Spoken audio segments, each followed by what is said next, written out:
Eggs అయితే boil అయిపోయినాయండి. ఇలా ఘాట్లు అయితే పెట్టేసుకుంటున్నాను. ఇలా ఘాట్లు పెట్టుకోవడం వల్ల మనం వేసిన ఉప్పు కారం అన్నీ ఎగ్ లోపలికి వెళ్ళి టేస్ట్ అనేది బాగుంటుంది. ఇలా ఎగ్స్ అన్నీ వేసేసుకుంటున్నాం. ఇక్కడ వచ్చేసి పొట్టు కూడా తీసి పెట్టేశానండి ఎగ్స్కి. చాలామంది ఇలా ఘాట్లు పెట్టకుండా వేస్తే లోపలంతా వైట్గానే ఉంటుంది, టేస్ట్ అనేది ఉండదు. ఇలా ఘాట్లు పెట్టుకొని మనం ఈ విధంగా వేసుకోవాలి.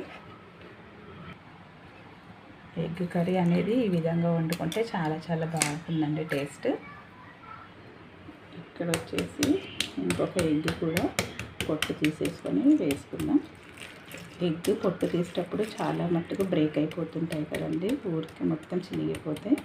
ఇట్లా మంచిగా రావాలంటే ఎక్కువసేపు ఉడికించుకోవాలి కాస్త సాల్ట్ వేసి. అప్పుడే మనం ఎగ్ పొట్టు అనేది ఈజీగా వస్తుంది. ఎగ్ కర్రీ అయితే